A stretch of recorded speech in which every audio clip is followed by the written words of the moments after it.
저는 그 경제학 이론서 한 권을 쓰기 위해서 50년 동안 제야에서 연구해온 사람입니다.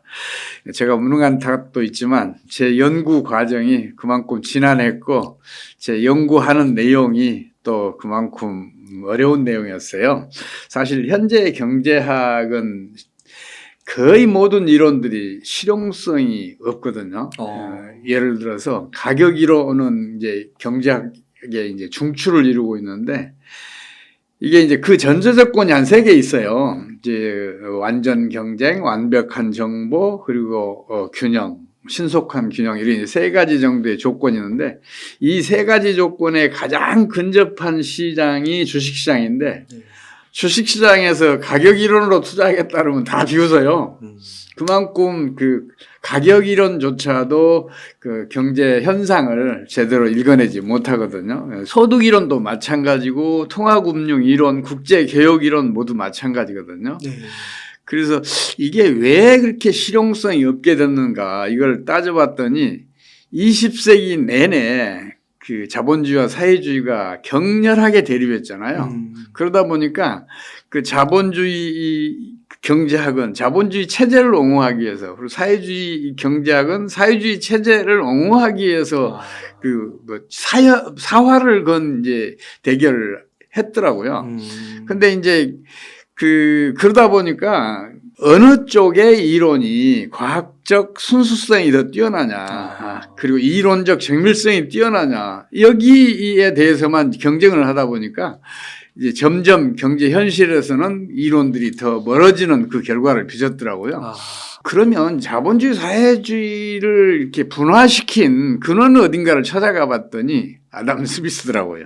이 아담 스미스가 시장 가격에서 자연 가격을 분리해내면서 자연 가격은 노동 가치를 지배한다. 이쪽은 이제 마르크스 경제학으로 사회주의 경제학으로 진화를 했고 또 이제 아담 스미스의 보이지 않는 손을 추구했던 쪽은 이제 신고전파 경제학 그러니까 자본주의 주류 경제학으로 이렇게 그 발전해 왔더라고요.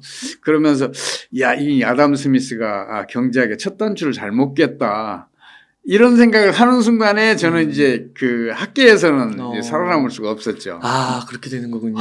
그게 이제 교회에 가서 예수님이 기독교의 첫 단추를 잘못 꼈다고 이렇게 얘기하는 것도 똑같아서 그래서 결국은 이제 그 학계에 남지 못하고 이제 제야로 나왔는데 그만큼 이제 지난한 길을 이렇게 걸어왔었죠. 근데 이제 다행히 그 50년 동안에 제가 이제 노력한 게 그 헛되지 않아서 실용성이 있는 그 이론들을 이제 구축하기 시작했었고 최근에는 그걸 완성을 했어요. 그래서 경제 병리학이라는 것도 이제 그 일환으로 제가 이제 새롭게 구축한 것이거든요. 아, 그러세요? 현재 경제학에는 경제 병리학이 없어요. 아, 그래요? 이건 진짜 이상한 일이거든요. 그러니까 경제학은 경제체를 하나의 유기체로 간주하고 학문이 성립했는데 그 경제체보다 훨씬 우월한 기능을 가지고 있는 인체에 대해서는 병리학이 훨씬 깊고 훨씬 넓게 발달해 있잖아요. 그렇다면 경제 병리학이 없다는 건 이상하다 해서 경제 병리학을 좀 연구하다 보니까 이게 굉장히 그 실용성이 있는 거예요. 네. 지금 현재 진행되고 있는 세계적인 금융위기를 사실은 제가 지난해 하반기쯤부터는 이제 그걸 예측해냈었거든요. 네. 이게 제가 이제 이 책을 쓸 때 한참 쓸 때가 이제 그때였었고 금융 위기네요. 예. 그리고 이제 이걸 탈고한 게 10월 달이었거든요. 네. 근데 탈고한 때에 이 제목을 이제 출판사에다가 줬더니 출판사에서 깜짝 놀라는 거예요. 이거 너무 자극적이다. 너무 비관적이다. 이건 안 먹힌다 시장에서. 그때는 은행위기가 없었잖아요. 예. 이제 그랬었는데 제가 기어이 고집을 했어요. 경제 병리학으로 내다봤더니 내년쯤에는 이렇게 간다. 이 책을 발간하는 때가 되면 이제 뭔가 그런 일이 벌어질 것이다는 얘기를 했었는데 1월 5일 날 발간했는데 이게 이제 출판사에서는 이제 보도자료를 언론사에다 뿌려야 하잖아요. 근데 언론계의 공통적인 얘기가 뭐였냐면 경제 위기가 없었던 때가 있었나. 상습적인 비관주의자들은 맨 경제 위기라는데 경제 위기가 언제 벌어졌냐는 식으로 반응을 했대요. 이 출판사 얘기가. 근데 이제 올해 3월 8일 날 실버게이트가 파산하고 그 이어서 실리콘밸리 은행 그리고 시그니처 은행이 이제 연달아 파산하니까 이제 그때부터 관심을 갖더라고요.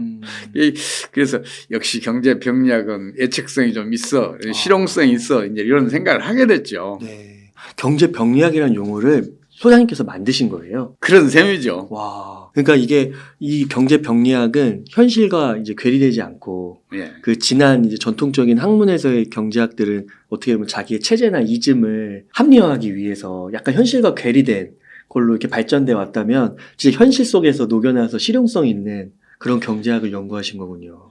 일단 경제 병리학의 이제 그 일반 원리하고 네. 또 하나 이제 그 경제 병리학의 가장 중요한 그 구성이 뭐냐면 임상 사례들이거든요.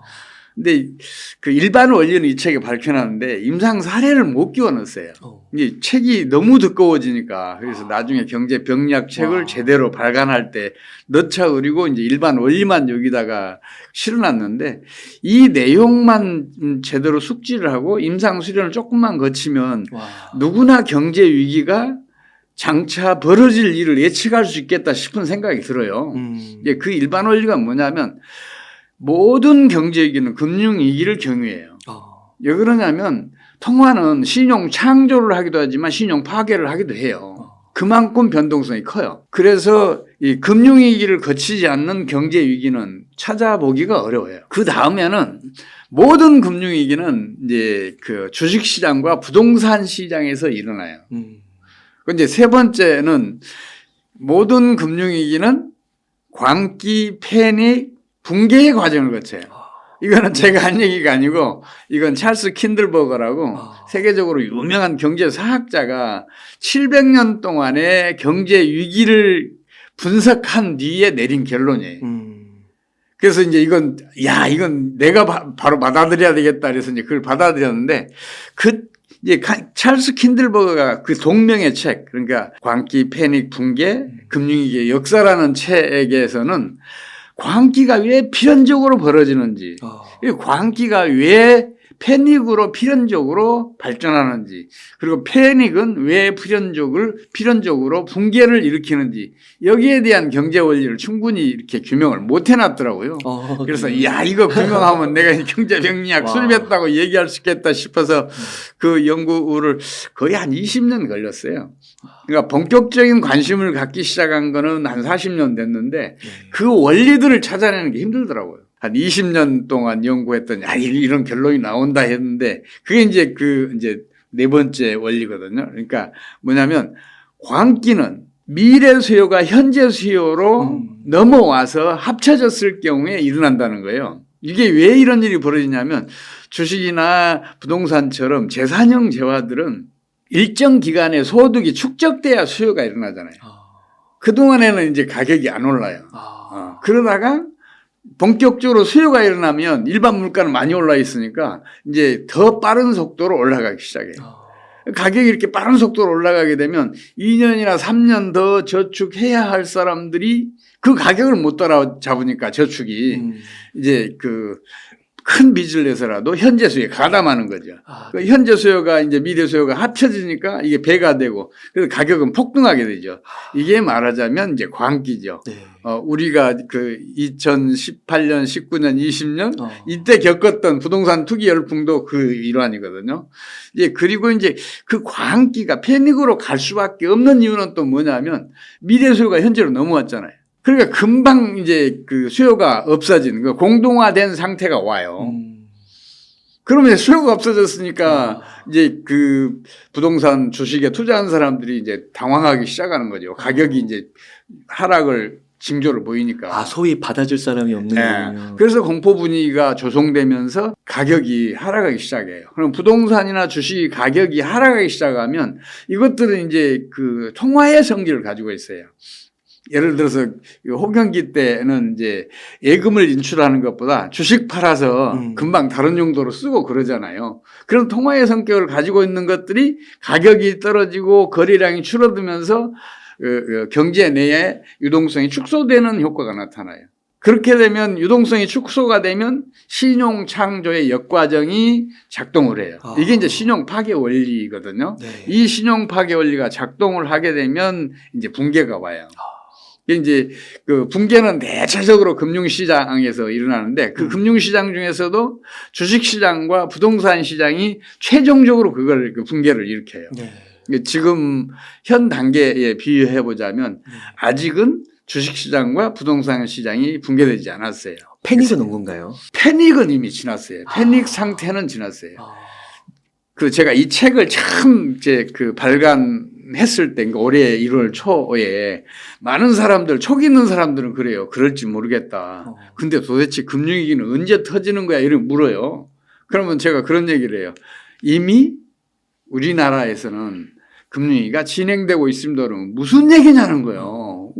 그게 어디 보이느냐는 거예요. 그러면 저는 이제 그런 얘기를 하죠. 난로를 만지면 금방 뜨거움을 못 느낍니다. 좀 있다가 느끼는데 지금 우리 경제는 금융위기가 진행되고 있고 거기에 따라서 경기가 하강했는데 사람들이 그걸 못 느끼고 있을 따름입니다. 그러면서 제가 이런 설명을 해요. 지난 10월 달에 강원도 레고랜드 사태가 터졌는데 그 금액이 2천억 원밖에 안 된다. 이거는 번원통화의 0.07%, 광의 유동성에는 0.003%에 불과한 아주 미미한 금액인데 이 사건이 터지자마자 바로 건설업계 전반이 유동성 위기에 빠져들었고 이게 또 다른 산업에 전염돼서 다른 산업들도 유동성 부족에 시달렸다. 그 결과로 나타난 게 작년 하반기에 급격한 경기 하강이다. 우리 1분기, 2분기 분기 성장률이 연율로 2.6%, 3.0%였는데 3분기에 이게 갑자기 반토막이 나요. 1.3%로 떨어져요. 그리고 4분기 들어서는 경기가 더 빠르게 하강하면서 마이너스 1.5% 성장을 해요. 이거는 경기가 축소 재생산에 들어갔다는 걸 의미해요. 이 축소 재생산은 악순환을 하는 성격이 굉장히 강하거든요. 생산이 줄면 소득이 줄고 소득이 줄면 소비가 줄고 소비가 줄면 다시 생산이 줄고 이런 악순환하는 성격이 있어서 우리 경제는 지난해 하반기부터 이미 금융위기가 터졌었다. 많은 사람들이 그걸 못 느끼고 있었을 뿐이다는 얘기를 하는데 이제 국내에서는 이제 금융위기가 이미 벌어졌는데 이거는 약하게 벌어졌어요. 그래서 우리가 크게 못 느껴요. 근데 더 심각한 금융위기가 올해 오고 있다는 얘기를 해요, 제가. 지금 세계적인 금융위기가 우리 경제에 다시 덮칠 것 같다는 이야기를 하고 있었는데 실제로 이 3월 8일 날 실버 게이트가 무너져요. 사람들은 거의 관심을 안 가져요. 자산 규모 500억 달러밖에 안 되는 조그만 캐피털이니까 관심을 안 가는데 이게 터지면서 미국에서 신용 파괴 원리가 작동을 시작을 했어요.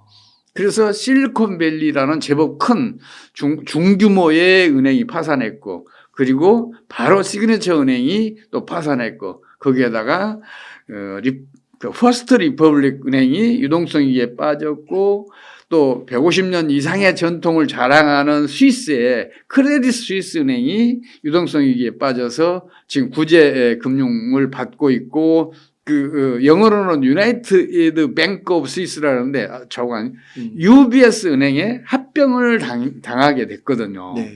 이제 그 과정이 신용 파괴 원리가 작동을 하고 있었는데 문제는 뭐냐 그러면 그 신용 파괴 원리를 아주 적절한 그리고 신속한 정책 집행으로 이게 일단은 물 위로 올라오다가 수면 아래로 다시 내려갔어요. 네.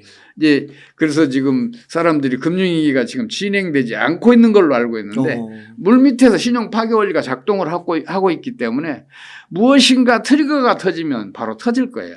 또다시 수면 위로. 네. 그게 터지지 않더라도 6개월 이상 지나면 결국은 이제 저는 미국의 주식시장에서 터지리라고 보는데 네. 주식시장이 붕괴되면서 금융위기가 수면 위로 올라와서 본격적으로 작동하면서 세상을 깜짝 놀라게 할 것이다. 저는 그렇게 보고 있어요.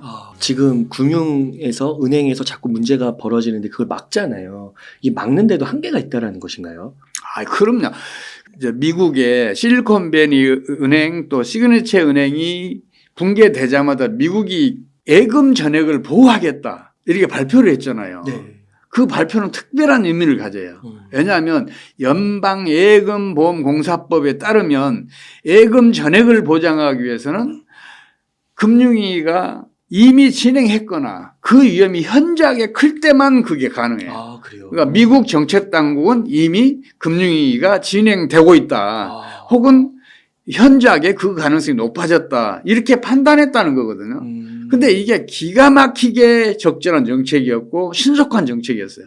그래서 신용 파괴 원리 작동이 물 위로 올라오고 있는데 그 재발을 딱 차단해낸 거죠. 그게 다른 은행에서는 지금 뱅크런이 안 생겼잖아요. 네. 예금을 전액 보장해 준다 그러니까.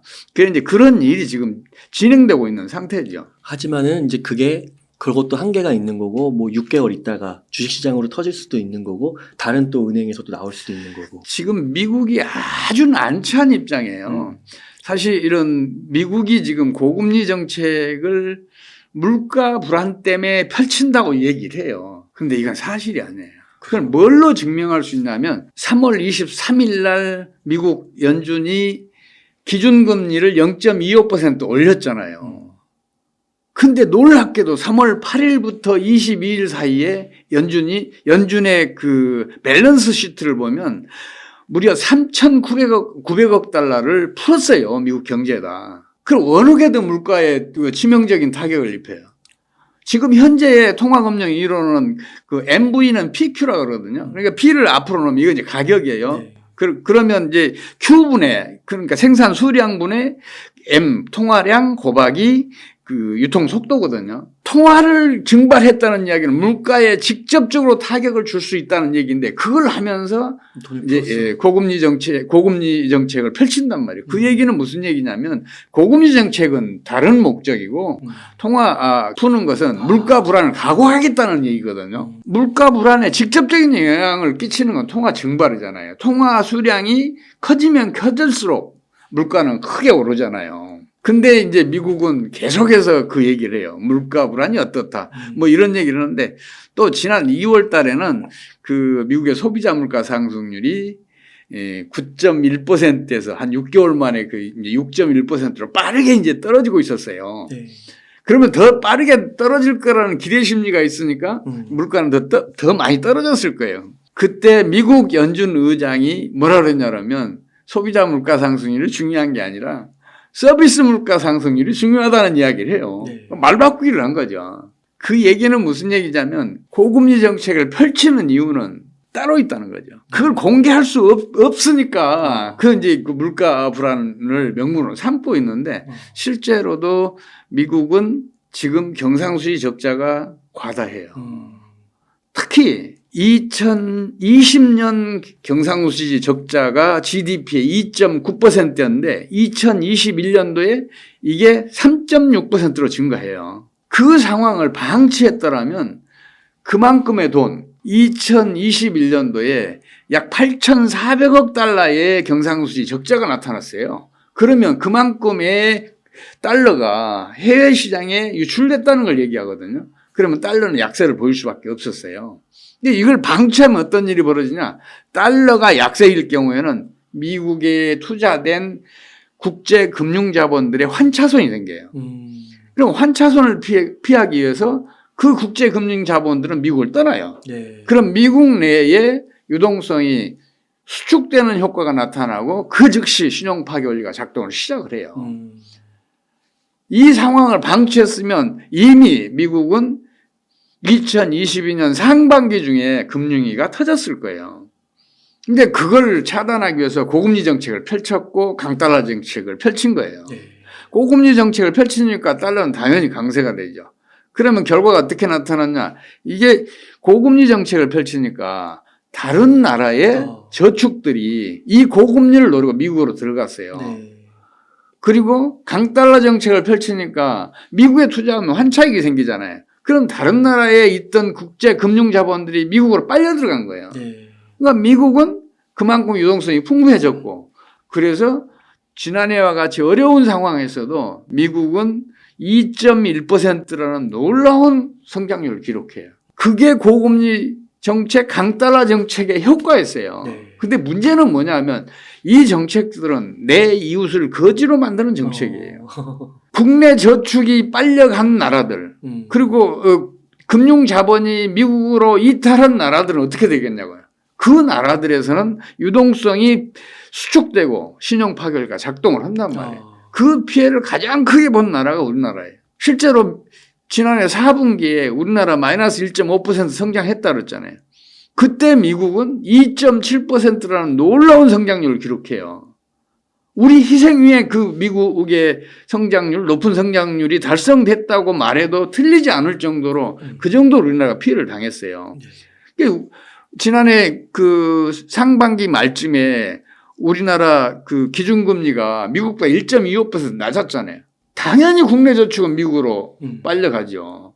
그리고 강달러 현상이 나타나니까 우리 환율은 지난해 3월 이후로부터 급격히 상승하기 시작해서 한때 장중에는 1,460원도 돌파했어요. 종가도 1,440원을 돌파했었고 1,100원 수준에서 급격하게 그 환율이 오른 거예요. 그러면 국내에 투자된 국내 금융자본은 물론이고 국제 금융자본들까지 환차손을 입었어요. 네. 우리나라에서 이탈해서 미국으로 가면 환차익이 생기잖아요. 그렇죠. 대규모로 이 국내 금융자본, 국제 금융자본들이 미국으로 이탈한 거예요. 그래서 우리나라의 지난해 하반기에 그런 그 경기 하강이 펼쳐졌던 거예요. 네. 그러나 이제 이런 그 내 이웃을 거지로 만드는 정책은 반드시 부메랑이 돼서 그 정책을 펼친 나라에 타격을 줘요. 아, 그런가요? 이런 사례는 많아요. 1980년대도 있었고 2001년도에도 있었고 막 그래요. 그 미국이 다른 주변 나라들을 거지로 만들면서 자기만 더 살겠다고 하셨잖아요. 근데 그게 부메랑으로 돌아오신다고 했잖아요. 그 부메랑은 뭐예요? 제가 그 대표적인 예를 하나 들어드릴게요. 1980년에 미국이 물가를 잡는다고 기준금리를 21%까지 끌어올려요. 국제금융자본들 다른 나라에 투자된 그 국제금융자본들은 그걸 노리고 전부 다 미국으로 달려간단 말이에요. 강달러 현상까지 나타나니까 또 달러를 이제 또 사들이니까 또 달러 강세는 더 강화되죠. 그래서 그 결과가 어떻게 나타나냐? 세계 그 만성적인 경상수지 적자를 겪고 있던 나라들은 모두 다 외환위기에 빠져들어요. 첫 번째 터진 게 아르헨티나예요. 아르헨티나에서 외환위기가 급속하게 전염되니까 중남미 전체 국가에 이게 그 전염이 돼요. 우루과이만 당시에 경상수지가 흑자여서 타격이 좀 덜했는데 나머지 국가들은 브라질 같은 경우에는 한때 물가 상승률이 2,700%까지 올라가고 막 그랬어요. 그런 비참한 상황이 벌어졌어요. 그러면 중남미만 그랬냐? 아니에요. 그 멀리 떨어진 중앙아시아나 아프리카에도 외환위기 겪는 나라들 무수하게 많이 생겼고 우리나라도 그 당시에 외환위기를 아주 심각하게 겪었어요. 그러면 어떻게 되겠어요? 세계 경제 전반이 위축이 되잖아요. 그렇죠. 그럼 미국의 교역량도 위축이 될 수밖에 없잖아요. 그래서 미국은 그 고금리 강달러 정책으로 다른 나라들이 심각한 경제난을 겪고 있던 1981년도에는 플러스 성장을 해요. 근데 1982년도 다른 나라들 이제 외환위기에서 막 벗어나고 있을 때 그 미국은 마이너스 2.0%라는 축소 재생산에 들어가요. 그게 부메랑이에요. 그렇구나. 이런 부메랑은 여러 번 있었어요. 1930년대에 그 홀리 스무트 관세법이라는 것을 미국이 국내 산업을 보호하고 고용을 보호하기 위해서 그 제정을 해요. 그러니까 수입품에 대해서 관세를 높이는 그 법인데, 그리고 보호장벽을 좀 쌓고 하는 법인데, 그 바람에 전 세계가 교역량이 3분의 1로 축소돼요. 결국에 가서는. 미국이 그런 보호무역 정책을 펼치니까 다른 나라도 그 정책을 펼칠 수밖에 없었잖아요. 이게 악순환을 하면서 세계 무역 규모를 3분의 1로 축소를 시켜요. 결국 그래서 대공황이 10년 동안 그 험악한 경기 후퇴를 겪어요. 근데 이제 일단 자기가 살고 봐야 되니까 똑같은 그런 역사에서의 그런 교훈을 어찌하지 못하고 하고 있는 거군요, 지금. 그럼요. 그래서 내 이웃을 거지로 만드는 정책은 절대로 펼쳐서는 안 되는 정책인데, 불행하게도 지난해 이미 미국이 그런 정책을 펼쳤고, 지금은 미국이 지금 그 부메랑을 맞고 있다고 봐요. 그러면은 결국에는 터져야 끝나는 건가요, 미국이? 당연히 터질 수밖에 없다니까요. 터질 수밖에 없어요. 야, 아무리 심각한 경제 위기, 경제 파국이더라도 경제 정책이 적절하고 신속하게 펼쳐지면 네. 그 타격을 최소화할 수 있다니까요. 근데 미국은 적절한 정책을 펼칠 수도 없는 상황으로 몰렸잖아요. 이 정책도 못 쓰고 저 정책도 못 쓰는 상황으로 와버렸잖아요. 그냥 앞으로는 이제 그 딜레마에서 헤맬 수밖에 없어요. 이중적인 정책을 펼칠 수밖에 없어요. 금리는 올리면서 통화량은 푸는 그런 정책을 펼칠 수밖에 없는데 그 결말이 어떻게 되겠냐고요. 일단 고금리 강달러 정책은 미국의 경상수지 적자를 키울 거예요. 지난해 미국의 경상수지 적자는 2021년도보다 1,000억 달러나 더 늘었어요. 앞으로는 더 크게 늘 거예요. 그렇게 되면 달러는 약세로 돌아설 수밖에 없어요. 그럼 미국에 투자됐던 금융자본들 다 미국 이탈해요. 환차손 피해서. 그렇게 갈 수밖에 없는 상황으로 계속해서 미국의 경제정책이 그렇게 집행되고 있는 거예요. 그래서 제가 큰일 났다. 대공황급 경제위기가 오는 거 아니냐. 이렇게 지금 우려하고 있는 거죠. 그렇게 되면은 미국이 만약 힘들어지면 뭐 저희도 그렇고 다 뭐 더 힘들어지죠. 그럼요. 전 세계 각국이 그 영향에서 벗어날 수가 없어요. 경제위기나 금융위기는 전염성이 아주 뛰어나다니까요. 우리 인체도 그렇잖아요. 옆 사람이 병 걸리면 저도 막 바로 걸려요. 이번에 코로나 사태 때 집사람이 어디에서 걸려서 왔어요. 우리 전 식구가 다 전염되더라고. 그와 같다니까요. 이제 제일 가장 큰 문제는 저는 이제 정부의 경제정책을 가끔 비판을 해요. 근데 이거는 해서는 안 될 일이에요. 왜냐하면 사회심리학에서 보면 이런 얘기가 있어요. 권위에 대한 복종하는 심리가 사람들에게는 있다 그래요. 이거는 스탠리 밀그램이 전기 충격 실험이라는 실증 분석을 통해서 이미 검증한 그 이론이에요. 네. 권위에 대한 복종이라는 게 얼마나 무섭냐면 그 사이비 교주들이 야 우리 집단 자살해서 산으로 가자 그러면 다 자살해요. 그게 부당한 것인 줄 알면서 따라간다는 거예요. 그 독일같이 그 이성적인 민족들이 유태인 학살에 동참을 했잖아요. 그만큼 권위에 대한 복종은 위험한 건데 경제정책이 실패했다는 이야기를 경제학계에서는 좀처럼 안 써요. 아니, 저는 그런 찾아본 적이 없어요. 그래서 제가 그 경제정책 실패에 대해서는 좀처럼 다른 그 대해서는 얘기를 안 해요. 호소력도 없고 설득력도 없으니까. 이미 사람들은 이렇게 믿고 있으니까 정책 당국이 실패할 리 없다고 믿고 있는 거예요. 근데 그 이번에는 아니에요. 그 이거는 꼭 밝혀야 돼요. 우리 정부는 환율이 상승하면 수출이 증가하고 수출이 증가하면 경기가 호전된다고 믿고 있어요. 그렇게 배웠는데. 그건 틀렸어요. 이건 경제학이 가르치는 이론이지 이론과 현실은 가끔 달라지잖아요. 실제로는 환율이 내려갈 때 수출은 증가하고 국제 수지도 개선이 돼요. 이게 환율이 오르면 수출이 감소하는 이유가 있어요. 왜냐하면 첫째는 환율이 오르잖아요. 그러면 해외 바이어가 우리 수출업체에 수출 가격 좀 깎아달라고 요구를 해요.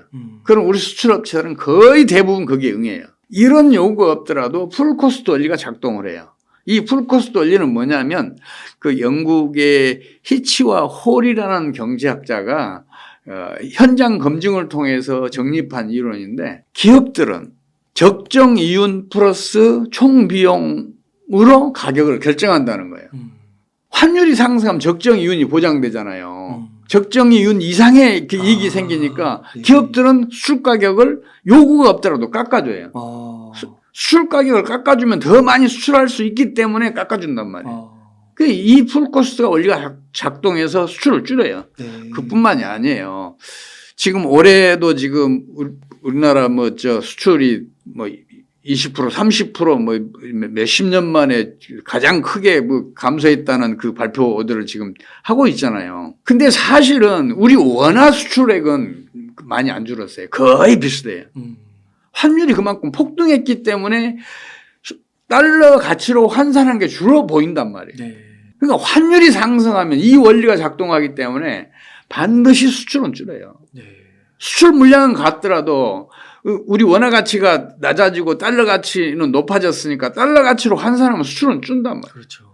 이런 원인으로 환율이 오르면 반드시 수출은 줄어요. 근데 반대 사례가 있잖아요. 환율을 내렸더니 수출이 증가했더라. 아니 그러면 거기에 따라야죠. 이론이 먼저예요? 현실이 먼저예요? 와, 이거 현장 검증은 풀코스트 원리. 아니, 그럼요. 아, 이론이라는 것은 현실을 설명하기 위해 그렇죠. 존재한 거예요. 그렇죠. 사람이 개척한 거라고요. 근데 현실은 그 자연의 섭리가 만들어 놓은 것이잖아요. 그래서 이 현실을 먼저 봐야 되는데 자꾸만 이론에 얽매이고 있어요, 지금. 근데 그 제가 대표적인 예 하나만 들어드릴게요. 2001년 말에 우리나라 환율이 1326원이었어요. 이게 2006년 10월 달에는 899원까지 떨어져요. 와. 우리 원화 가치로는 거의 50%가 올랐단 말이에요. 근데 그때 우리 수출은 2.7배가 증가해요. 경상수지는 원래 줄여야 되는데. 계속해서 급증을 해요. 그게 왜 그랬겠어요? 제가 거기에 대해서 기업은 망하기 때문에 강하다는 이야기를 해요. 네. 2001년도에 100달러짜리를 수출하던 기업은 13만 2,600원을 벌 수 있잖아요. 근데 2006년 10월 달에는 9만 원도 못 버는 거예요. 네. 기업 다 망하게 생겼잖아요. 네. 그럼 기업들은 어떻게 해야 되겠어요? 100달러짜리 수출해갖고는 안 돼요. 살아남기 위해서 몸부림을 치면서 150달러짜리 개발해야 되고 200달러짜리를 개발하는 거예요. 그러면서 수출이 급증하고 또 기업의 국제 경쟁력도 높아지고 그 덕에 국가 경제의 경쟁력도 높아져요. 네. 그러면서 국제 수지가 대폭 개선돼요. 실제로 2010년대 중반에는 우리나라 그 경상수지 흑자가 그때 1,000억 달러를 넘어가면서 GDP의 7.4%를 차지한 적이 있어요. 환율이 내려갈 때 수출은 증가한다고요. 그리고 세계적으로 보더라도 경제가 번영할 때는 자국 통화 가치가 계속 상승해요. 그러니까 환율은 떨어진다는 얘기죠. 그리고 쇠락해 가는 경우에는 반대 현상이 나타나요. 환율이 상승하고 자국 통화 가치는 떨어지는 거죠. 그런 현실을 봐야 되는데 정책 당국자들이 물론 그 사람들 무능하다는 얘기가 아니에요. 경제학이 워낙에 무능해요. 네. 지금 말씀드린 대로 무능하잖아요. 현실을 외면하고 가격 이론에만 추종을 하면 결국은 지금과 같은 일이 벌어진단 말이에요. 지난해 하반기 이후에 우리 수출이 계속 줄잖아요. 올해 지금 1, 4분기는 왕창 줄었을 네. 거예요. 그 이유가 환율이 올라서 그런단 말이에요. 근데 거기에 대해서 온갖 명분을 대요. 중국과의 뭐 어떻게 됐고 뭐 다른 나라들 수요가 부진해서 수출이 안 되고 뭐 맞아요. 이런단 말이에요. 아, 환율인가요, 근데? 환율이 가장 결정적이었단 말이에요. 왜냐하면 수출 물량은 줄질 않았어요. 거의 줄지 않았어요. 증가하지 못했을 따름이에요. 네. 중국에 대한 수출이 대폭 줄었잖아요. 그 영향도 있었고 특히 이제 중국에 대한 그 반도체 수출이 그 수요도 줄었지만 미국의 규제 등등을 해서 엄청 줄었어요. 이제 그 영향도 있지만 더 큰 원인은 환율이 올랐기 때문이란 말이에요. 근데 그런 것들이 이제 제가 봤을 때는 좀 답답한 일이고 그 바람에 우리나라의 금융위가 지난해 하반기에 그 작동을 시작했고 그리고 경기는 빠르게 하강했다고 제가 그렇게 분석을 하고 있는 거죠. 이건 분석이 아니라 예측이었어요. 지난해 이미 제가 얘기해 놓은 거예요. 경제학은 사회과학이잖아요. 사회과학은 자연과학하고 다르게 실험이 안 돼요. 실험이 안 되면 사회과학의 이론을 뭘로 검증해야 되냐. 예측력이 있냐 없냐로 검증을 해야 돼요. 예측력이 있을 때 그 이론은 뛰어난 이론이라는 평가를 받을 수 있어요. 그래서 저는 이게 경제 병리학으로 예측해 봤더니 이런 일이 벌어지더라는 것을 제가 이 책에다 실어놨잖아요. 그러면 경제 병리학을 받아들이면 참 좋은데 아직까지는 세상에 널리 안 알려져 있어 조금 안타깝습니다. 그러면은 소장님, 앞으로는 환율을 좀 어떻게 보세요? 지금도 한 1,300원에서 조금 내려가고 있는 것 같긴 한데. 사실은 지금 지난해 3월 이래로 환율이 급격하게 상승했잖아요. 환율이 상승해서는 안 되는 상황이었어요. 왜냐하면 2021년도 우리나라 경상수지 흑자가 852억 달러예요. GDP의 4.9%라는 어마무시한 규모라고요. 역대급이었다고. 네. 852억 달러가 국내 외환시장에 들어왔잖아요. 추가로 들어왔어요. 그럼 가격으로는 뭐라 그래요? 공급이 넘쳐나니까 환율은 떨어져야 마땅하잖아요. 근데 이거를 정부가 막았었어요. 외환을 사들였어요. 또 일부 외환은 해외 직접 투자라는 혹은 금융 투자라는 미명하에 해외로 유출을 시켰어요. 그러니까 당연히 환율은 오를 수밖에 없죠. 정부가 그 수요자 역할을 했으니까 그게 우리나라 지금 현 경제 상황의 비극을 초래한 그 근본 원인이에요. 지난해처럼 환율 상승 때문에 수출이 급격하게 줄어든 때에도 우리나라 경상수지 흑자는 무려 298억 달러예요. 300억 달러라고요. 약. 그 300억 달러가 국내 외환시장에 투입이 됐는데 환율이 그렇게 올라서는 안 되는 상황이잖아요. 물론 지금 올해 1, 4분기는 경상수지가 적자일 거예요. 근데 1, 4분기에는 경상수지가 악화되는 경향이 있어요. 그래서 그게 이제 사람들은 그 당면한 것만 보지 않고 미래를 예측하면서 경제 활동을 하잖아요. 환율이 어디로 갈 것인가, 경상수지가 어디로 갈 것인가를 보고 이제 하기 때문에 2, 4분기부터는 경상수지 흑자로 돌아설 수 있겠다는 희망이 생기면은 올해 1, 4분기처럼 이 경상수지 적자를 기록하더라도 환율은 떨어지는 게 정상이에요. 지금도 그래요. 정부가 그걸 자꾸 가로막고 있어서 그렇죠. 그러면은 우리나라의 경우에 금융위기는 좀 일반화시켜서 다른 원인들보다도 제일 중심에는 환율이 있다고 봐야 되는 건가요? 그럼요. 그리고 그게 이제 정부에 좀 실책이 있었던 거고. 그러니까 환율이 가장 중요한 역할을 했고, 그 다음에 이제 미국의 고금리 강달러 정책이 이제 그게 사실은 먼저 터졌어요. 거기에 이제 우리 정부가 대응을 잘 못한 거죠. 실제로 미국이 고금리 강달러 정책을 펼쳤을 때 자국 통화 가치를 상승시키거나 아니면 안정시킨 나라들을 보면은 대체적으로 경제가 비교적 호조를 보이고 있어요. 아시아에서는 대표적으로 세 나라를 꼽을 수 있는데 이게 대만, 말레이시아, 싱가포르예요. 특히 싱가포르 같은 경우가 경제 정책을 잘 펼쳐요. 이 싱가포르는 지금 1인당 국민소득이 2021년도에 7만 달러를 넘었었어요. 우리나라 GDP 1인당 국민소득이 2배잖아요. 이렇게 크게 벌어진 적이 어디가 있어요. 그리고 대만도 지난해 20년 만에 우리나라 1인당 GDP를 넘어섰잖아요. 지난해 경제정책이 성공했냐 실패했냐에 따라서 그 격차가 난 거예요. 우리나라는 실패했다고 봐야 돼요. 근데 그 실패를 지적하는 사람이 아무도 없고 또한 정책 당국은 절대 받아들이려고 하지 않아요. 참 좀 답답한 일이에요, 제가 봤을 때는. 그러면은 앞으로 원화 가치가 강세로 가게 되면은 우리나라 좀 금융위기나 이런 게 벗어나면서 좋아진다는 흐름으로 가게 되는 건가요? 네, 저는 당연히 그렇게 봐요. 저한테 이제 그런 물음을 사람들이 많이 해요. 그럼 현재의 경제 상황을 타개할 길이 뭐냐 이런 얘기를 해요.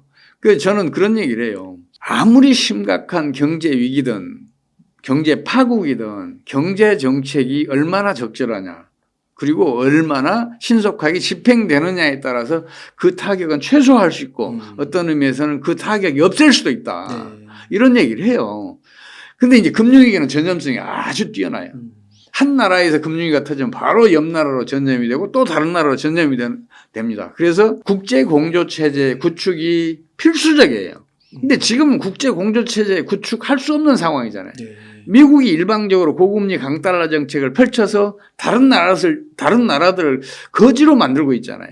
다른 나라들을 거지로 만드는 정책을 펼치고 있는데 어떤 나라가 미국이 협조를 하겠어요. 이 국제공조체제가 구축되지 않는 상황이란 말이에요. 그러면 이제 세계적인 경제 상황은 점점 악화될 수밖에 없는데 이런 상황에서 우리 정부는 어떤 일을 해야 되겠어요? 우리라도 살고 봐야 될 거 아니에요. 미국도 자기 먼저 살겠다고 저런 정책을 펼치면 그러려면 어떻게 해야 되냐면 우리나라 기준금리를 최소한도 미국보다 1%는 더 높여야 돼요. 미국은 투자가 안정적이기까지 하잖아요. 그럼 미국으로 이탈했던 국내 저축을 되돌리기 위해서는 1%는 높아야 돼요. 그리고 우리 환율은 하루빨리 지난해 3월 수준으로 1,100원대 수준으로 떨어뜨려 줘야 돼요. 그리고 그 뒤로도 매년 50원씩은 떨어뜨려 줘야 미국으로 이탈했던 국내 금융자본, 국제 금융자본들이 환차익을 노리고 우리나라에 돌아와요. 그러면 국내 유동성이 풍부해지잖아요. 그러면 신용 파괴 원리를 차단할 수가 있어요. 그러면 경기가 회복되는 거죠. 그러면 지금은 신용 파괴 원리가 작동 중이라고 말씀하시는 거예요? 그러면요. 국내에서도 작동 중이지만 미국 등 세계적으로도 작동 중이에요. 그러니까 실버게이트라는 조그만 캐피탈이 파산을 하자마자 실리콘밸리 은행, 시그니처 은행, 또 퍼스트 리퍼블릭 은행, 또 크레딧 스위스 은행, 또 다른 관련된 은행들이 유동성 위기에 계속 빠져들었잖아요. 신용 파괴 원리가 작동해 했다는 것을 빼놓고는 어떤 다른 변수로 설명이 안 돼요. 제가 이런 얘기 흔히 해요. 1% 발생 확률의 사건이 반복해서 일어날 확률은 0.01%다. 근데 그게 3번 반복되기 위해서는 0.0001%다. 그 발생 확률이. 그렇다면 확률이 낮은 그런 사건이 연달아 3번 벌어지기 위해서는 무언가 필연적인 이유가 필요하다. 네. 은행은 파산할 확률이 1%가 안 돼요. 그런 희귀한 확률이 3번 연달아 터졌잖아요. 실버게이트, 실리콘밸리, 시그니처 은행, 또 그 퍼스트 리퍼블릭 은행 등이 연달아 그 유동성이 빠졌잖아요. 그렇다면 필연적인 이유가 있어야 돼요. 그 필연적인 이유는 경제 비영리학에서는 신용 파괴 원리다 이렇게 규정하고 있어요. 네. 신용 파괴 원리가 미국에서 이미 작동하고 있었어요. 근데 문제는 뭐냐면 미국을 그걸 몰랐을 리가 없어요. 알고 있어요. 그러니까 미국이 이중적인 태도를 보이잖아요. 금리는 올리면서 또 통화량은 그 확대하는 그런 태도를 보이고 있는 것이 이제 신용 파괴 원리 작동을 알고 있다는 증거예요. 그러니까 금융 시스템 위기라 그러잖아요. 시스템 리스크 이런 얘기도 하고. 근데 금융위기란 말이에요, 이게. 금융위기가 이미 진행되고 있는데 미국은 뭐냐면 미국은 이러지도 저러지도 못할 상황에 놓여 있어요. 일단 금리를 인하하거나 안 올리게 되면 어떤 일이 벌어지냐면 달러가 약세로 돌아서요. 달러가 약세로 돌아서면 미국에 투자된 금융 자본들이 환차손을 입어요. 그럼 그 금융 자본들은 미국을 이탈할 수밖에 없어요. 그렇죠. 그래서 미국은 고금리 정책을 펼칠 수밖에 없어요. 그래야 강달러 현상이 나타나니까요. 네. 강달러 현상이 나타나야 다른 나라들의 국내 저축 또 금융 자본들이 미국으로 흘러 들어와서 미국의 유동성을 풍부하게 해서 신용 파괴 원리 작동을 이제 멈추게 하잖아요. 반면에 지금 고금리 정책을 펼치니까 어떤 일이 벌어졌어요? 국채 가격이 계속 떨어지잖아요. 그래서 이번에 저 실리콘밸리 은행이 파산한 것도 그것 때문이잖아요. 네. 국채 과다하게 투자했는데 국채 가격이 떨어져서 결국은 경영수지가 악화되니까 뱅크런이 갑자기 일어난 거죠. 물론 실리콘밸리 은행은 경영수지가 양호했어요. 그 자기네들이 이제 그 자료 공표한 거에 따르면 얼마든지 제 유동성 위기를 빠져나갈 수 있는 길이 있었는데 문제는 뭐냐면 뱅크런은 아무리 건전한 은행도 망하게 만들어요. 이거 2008년대도 그런 일이 벌어졌잖아요. 베어스턴스도 마찬가지로 그랬었단 말이에요. 그 베어스턴스 얘기를 좀 잠시 할 필요가 있어요. 이거는 임상 사례 중 하나이기 때문에 경제 병리학에서 아주 중요한 사례예요. 그 베어스턴스의 뱅크런이 일어난 원인에 대해서 여러 얘기들을 해요. 근데 사실은 그 2007년 7월 달에 베어스턴스 소속 헤지펀드 2개가 고객던 16억 달러를 잃어요. 그게 다 손실이 난 거죠. 그래서 파산을 해요. 그러니까 베어스턴스에 대한 신뢰가 무너져요. 그래서 여러 얘기들이 계속 갑자기 나오기 시작해요. 그러더니 3월 달에 3월 11일 날 베어스턴스 뱅크런이 나온 거예요. 베어스턴스의 CEO는 뱅크런이 나와도 얼마든지 자기네가 이겨낼 수 있다고 얘기를 했어요. 실제로 그 경영수지, 밸런스 시트상의 경영수지는 아주 양호했어요. 뱅크런만 일어나지 않았으면 갑자기 유동성이 사라지는 일만 일어나지 않았으면 베어스턴스는 그렇게 몰락하지 않았다고요. 그런 일이 벌어지면 그거는 바로 그 금융기관이 파산하게 되고 그리고 그 일이 벌어지면 그게 다른 은행들로 전염이 된단 말이에요.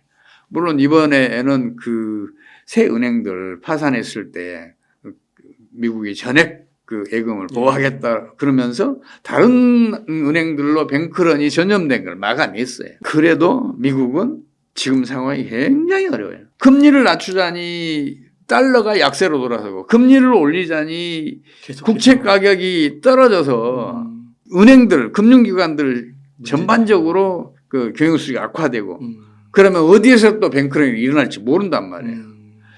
그런 아주 그 어려운 딜레마에 빠져 있는 게 미국인데 그러면 앞으로 그러면 금융위기가 그럼 미국에서 어떻게 진행될 것이냐 이게 문제잖아요. 우선은 그 터질 때마다 막 그 예금보험공사나 연준이 계속해서 보장해 주는 거는 불가능한 건가요? 그러니까요. 그게 우리 몸도 그러잖아요. 아. 대증요법을 쓰면 네. 이게 만성질환으로 네. 발전하는 수가 있어요. 와, 바로 이해됐습니다. 와. 병의 원인이 어딘가에 직접 처방을 해야 되잖아요. 사실은 미국은 지난해 그 상반기 중에 경상수지에다가 처방을 했었어야 돼요. 경상수지 적자가 커진 것이 문제였잖아요. 네. 그럼 경상수지를 줄였어야 했어요. 근데 경상수지 그 적자를 줄이려면 긴축 정책을 펼쳐야 돼요. 통화 긴축 정책, 재정 긴축 정책을 펼쳐서 국내 소비를 줄여야 돼요.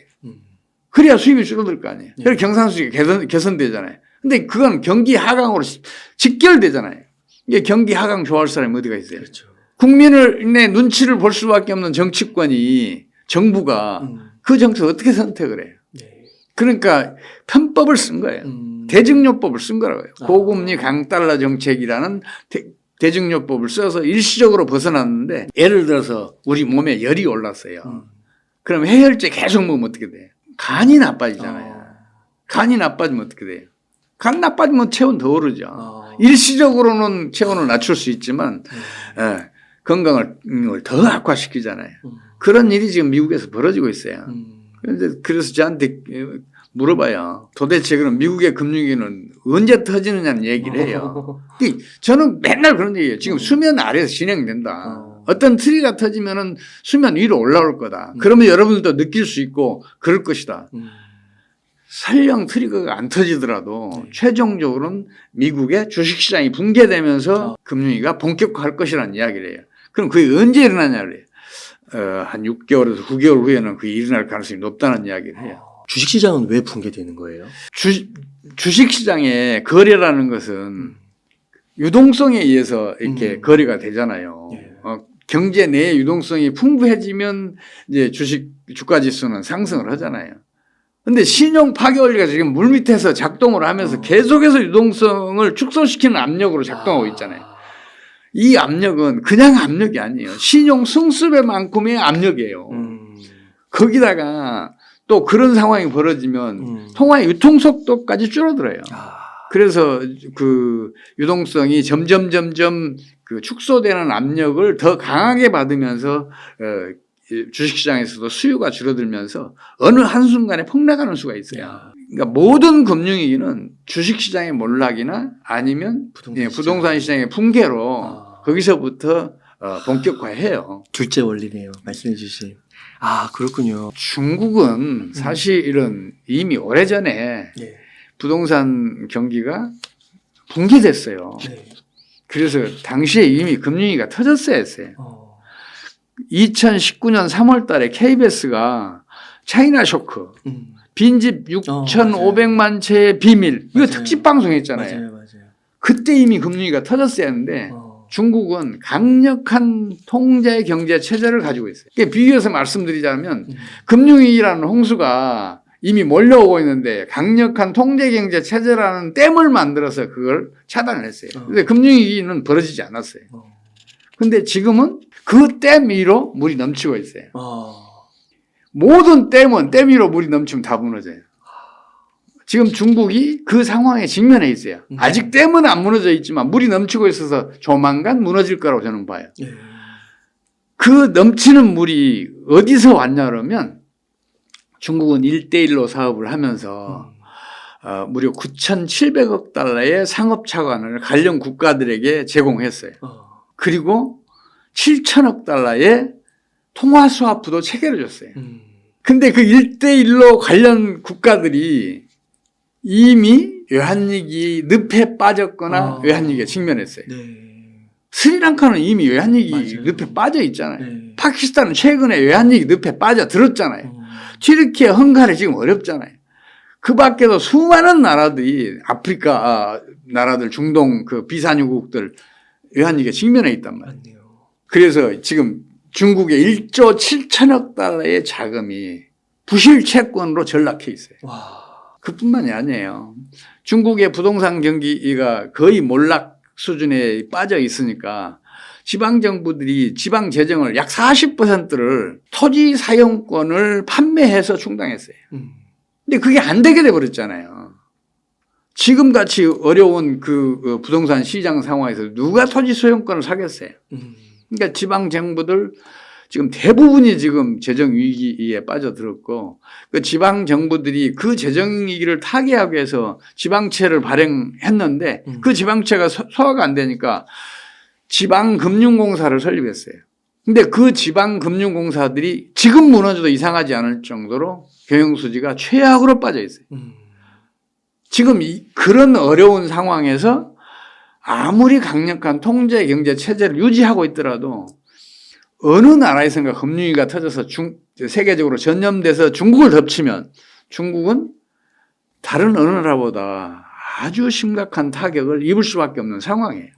실제로 중국은 지금 지난해 4분기에 발표는 플러스 성장이라지만 마이너스 성장했어요. 전기 사용량이 지난해 그 마이너스 증가했는데 어떻게 이 산업 생산이 플러스가 돼요? 뭐 산업 생산이 마이너스인데 어떻게 성장률 플러스가 나오냐고요. 통계 조작인가요? 중국의 그 전직 총리가 리커창이 중국 통계는 믿을 수가 없다는 이야기를 했잖아요. 통계 조작 흔히 벌어져요. 제가 그런 얘기를 해요. 올해 중국이 통계 조작만 하지 않으면 마이너스 5%대 성장하는 거 아니냐. 이렇게 제가 우려하고 있어요. 거의 마이너스 5%면은 책에서도 말씀해 주셨지만 거의 뭐 노숙인들이 넘치고 길에 뭐 자영업자들 도산하고. 맞아요. 우리 지금 외환위기 때 98년도 우리나라 성장률이 마이너스 5.4%였잖아요. 30대 재벌에서 12개 재벌이 사라졌어요. 99년에 그 해체된 대우가점 13개 재벌이 사라졌어요. 그걸 포함해서 3만 개 이상의 기업이 도산하면서 우리 정규직 근로자들 130만이 일자리를 잃었어요. 자영업자는 수십만이 파산했어요. 그래서 파괴된 가정이 얼마나 많은지 몰라요. 수십만이었을 거예요. 그리고 우리 지하철 역사나 이런 데는 노숙자들이 넘쳐났잖아요. 우리 지금 그 기억을 하고 있잖아요. 그런 사태가 벌어질 수 있어요. 실제로 지금 중국은 노숙자들이 점점 늘어나고 있어요. 그럼 중국이 힘들어지고 예를 들면 뭐 IMF급 이렇게 IMF 사태 이런 것까지도 빠질 수가 있다고 보시는 거예요? 물론 이 실물 분야를 보면 중국이 다른 경제 예측 기관들이 보듯이 그리고 중국 정부가 기대하듯이 5% 이상 갈 수 있어요. 일단은 코로나 진정됐잖아요. 경제 활동 정상화됐잖아요. 그리고 리오프닝 정책 펼치고 있잖아요. 석유 등 주요 자원 가격도 안정화됐잖아요. 하락 안정세로 들어섰으니까. 그렇다면 실물 경제는 당연히 증가해요. 성장률이 높아질 수 있는 상황이란 말이에요. 그런데 실물 부문이 제 아무리 잘 나가더라도 통화금융 부문에서 부정적인 타격을 주면 그 아무 소용없어요. 이해하기 쉽게 우리 몸에 한번 비유해 볼게요. 우리 소화기관이 영양분을 제 아무리 많이 섭취하더라도 혈관계가 제 역할을 못하면 어떻게 되겠어요? 흡수가 안 되죠. 목숨을 잃어요. 체력이 약해지는 건 물론이고 지금 우리 몸이 혈관계와 같은 역할을 하는 게 통화금융 부분이에요. 경제에서는. 그래서 중국은 실물 부분이 제 아무리 잘 나가더라도 소용없어요. 통화금융 부분이 워낙에 지금 안 좋은 상황이에요. 그럼 중국이 어려워지면 그게 뭐 미국한테는 어떻게 좀 뭐 유리하게 작용되는 건가요? 아니면 불리하게 뭐 특별히 뭐 상관관계는 없는 건가요? 국제 경제는 국가 간의 경제가 상호 연관이 돼 있어요. 어느 한쪽에서 이렇게 후퇴를 하잖아요. 혹은 축소 재생산을 하잖아요. 그럼 다른 나라도 그냥 안 받을 수가 없어요. 미국도 타격을 받을 수밖에 없는데 저는 우선 미국에서 금융위기가 먼저 터질 것 같아요. 그게 중국으로 전염되면 중국은 더욱 심각한 타격을 받을 것이라고 봐요. 이상하게 금융위기가 이렇게 그 물밑에서 진행될 때, 그러니까 신용 파괴 원리가 물밑에서 이렇게 작동을 하고 있을 때는 무언가 트리거가 꼭 터져요. 그 방아쇠 역할을 할 그런 뭔가가 터져요. 근데 이제 그 트리거가 터졌거든요. 이제 그 실버게이트 캐피털 그리고 실리콘밸리 은행, 시그니처 은행 뭐 이런 연쇄적인 파산이라는 그 트리거가 터졌는데 그 트리거를 물 위로 올라오려는 것을 예금 전액 보장이라는 정책으로 딱 머리를 때려서 이제 수면으로 밀어 넣었는데 또 다른 트리거가 어디선가 터지면 이번에는 대책이 없지 않느냐 하는 생각을 해요.